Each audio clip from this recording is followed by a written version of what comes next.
Well, Sean, congratulations on the victory. What are your initial thoughts after a performance like that off against a very durable opponent? Ouch. My hands hurt so bad from punching him in the face. I don't want. I know you always go for the knockouts and you want those highlight reel knockouts. But at some point in that fight, while you're looking for that knockout, are you just saying like to Herb like enough is enough? Like we got to stop this fight at some point. I really want. I wish I could have rewatched the fight and then came back because I don't remember everything that happened. I tweeted before this one's for the Suns. I was trying to. I don't know if you could tell. I was trying to pretend I was dribbling and I really thought I was gonna put his lights out. That dude was tough. Did you say anything to him in there? It looked like you guys were talking during the fight. Yeah, he said you're a bitch, you're a pussy, you're getting tired. Yeah, he was talking a lot, but I just kept beating his ass. Do you like those types of interactions in fights when your opponent's just jawing at you, even though like in the middle of a fist fight? I was like, this kid's. I was like, is that part of his offense? Does he think that's gonna help him win? I don't know what he was thinking. But he's like, you're getting tired, and I was like, yeah, kind of. And then crack him with something, but yeah, I don't know what. I mean, that's how Nate fights. That's how some people fight. Did he touch you with anything in there? I don't see any like physical damage, but did anything in there affect you at all besides punching him in the face with your hands? He landed a couple little shots, nothing that I really didn't feel like I was in danger. Didn't really feel like I was in control of the fight the entire time. I just was I'm a different level, but I think he has a spot in the UFC. Did you think he was out between rounds 1 and 2? The broadcast seemed to think he was out on his feet, just walking back to his stool. Yeah, like I said, I would have watched it so I could really get an idea, but I wouldn't be surprised if he's knocked out right now. And then at Media Day, you said you had a name in mind for your next fight, but you were going to wait for your performance. Then I think you called out 4 names. I think it was Cody, Dominic Cruz, Peter Yan, and Rob Font, correct? Yeah, Pete obviously fighting Aljo. Cody's going down to 25. Cruz don't want to fight. I think Rob was a good call out. I thought it was. We'll see if I get it. He's ranked way higher. Rankings, do they matter? I don't know. Cheeto fought Jose Aldo after he. You know what I mean? So. If you beat me, it's a big win. That's a big deal. So, well, let's see what the UFC. Let's see what the UFC does. Is there a date you would want to return, and if so, are you looking for main event fights now rather than like pay-per-view openers and such? Not really. I mean, $20,000 extra to fight for 10 minutes. Nah, I'm good with co-mains. Opening up pay-per-views. I think a couple more fights, and I'll be headlining pay-per-views. The bantamweights right now can't headline. I think they're co-main eventing. So I think I'm going to be a headlining bantamweight pay-per-view star. As far as when am I going to fight next, I don't know. I'm so sore. I know you said you wanted like a viral knockout, and that's part of your thing, right? So are you left disappointed by this, or can you still take some solace in that? Like, well, I landed like a crazy percentage. I looked good while doing so, and so on.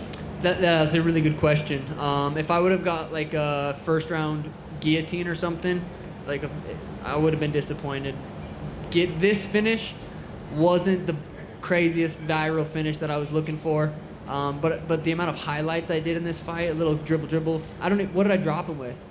Straight right, I think. Straight right. I think the highlights are good enough for me right there. I'm definitely not disappointed. I want to go back and rewatch the fight, so I'm happy with what happened. You think it was a fair stoppage? There are some people saying, like, there's 30 seconds left, like, let him see the end of the fight because he was so tough in there. Were you happy that Herb stepped in? I think 30 seconds left, I was, I wanted to put his lights out. People want to see people just get their head battered in. 30 more seconds, I could have landed another 15, 20 more headshot. Just, added to the record or caught up to whatever record there is. Herb's the man. He did what he needed to do. That kid's probably at the hospital right now, fucking seeing triple. So I think it was probably a good stoppage. Kris he wasn't happy with the stoppage, but he should be very happy with he took this fight on short notice. He came in and hurt my hands. It was a good fight. You knew he was tough though, right? I think you said leading into this fight that you knew he was going to be hard to put away. I watched one fight. I didn't know he was a southpaw until a couple days ago, and I watched one fight. and the dude, I think he got, I don't remember how he lost, but he got cracked, dropped, got cracked, dropped. So I knew he was gonna be tough, but you can't just be tough to beat me. You gotta be very, very skilled and durable. You know, you have to have a lot more than just toughness. Is it weird that because you dropped him and he was clearly really, really hurt going out of the round, were you surprised then that he was still able to take more punishment after that? Because usually we see, like, Rob Whittaker got dropped, you know, the end is 9. So were you surprised that he was able to stick around after that? A little bit. You know, this is the UFC. The kid proved that he belongs here. Thomas Almeida was tough. I dropped him in the first, and he stuck around till the end of the third too. So, yeah, just can't say enough how tough that kid is. So do you think, say the UFC don't give you Rob, is there anyone else in mind? Any of those 4 names suitable for you? I'm definitely not getting Peter. You know, he's fighting Aljo. I'm definitely not getting Cody. He's going down 25. I don't think Dominic will accept that fight. I think Rob will take it. I don't really see why not. He beats me, he gets a title shot. That's just how this game works. I'm the biggest draw in bantamweight right now. But if I don't get it, I don't care. I got 10 years of fighting. We're gonna fight everyone. So I'll probably fight towards the end of the year. Congrats, man. Thank you. Hey, Sean over here. Sean, obviously being on this card just really helped elevate your profile. As a brand, what more are you looking to kind of do to grow? Because you're already involved in a lot of stuff. You did say it's because you like to do it. You like streaming, you like the YouTube channel, but how are you looking to keep growing? Because obviously you're not just another guy on the card. Yeah, I think everything I'm doing right now, just continuing to do it. All my YouTube, my Twitch, everything's just gonna get bigger and just gonna continue to do that. It comes down to me continuing to train. That's all that matters. Is I continue to stay in the gym and get better. If I want to keep competing with the top guys in the UFC, obviously I want to be the champ. So I gotta stay grinding. If guys like Booker, CP3 are watching your interviews tonight, you got some words of encouragement before Game 3 tomorrow? Yeah, God, I'm jealous. They get to play so much. I gotta compete a couple times a year. Those guys get to play so much. I'm sure they're sore. They play almost too much. But you know, they go out there and do win. They're high level performers. They know what they're doing. Were you thinking any at all about the 75K? Because obviously there have been a ton of great just performances tonight. Yeah, I really, really, really hope, not just for me, I hope it was fight of the night. I hope Kris gets 75K, taking that fight on short notice. Hope he gets that too.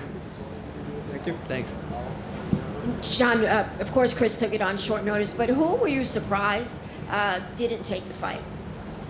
A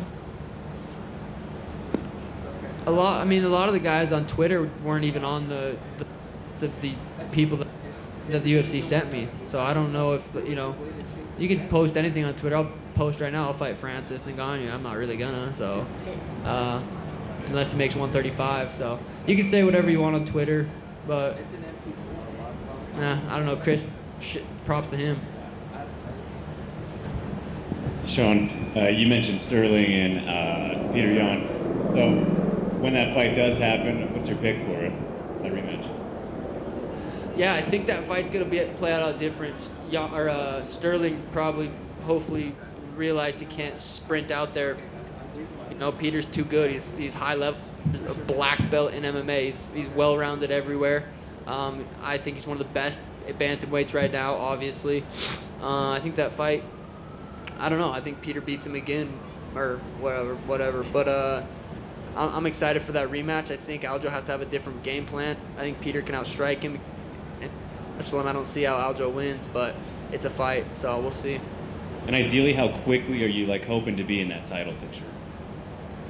2-5, beat Font, beat Peter, move maybe. I mean, these weight cuts aren't fun. I'm not a little bantamweight. These weight cuts aren't, they're brutal. So I could fighting at 45 in the next couple of years, but we'll see. Congrats, John. Thank you. Suns in 5? We'll see. Let's go. Thank you, guys. Ooh.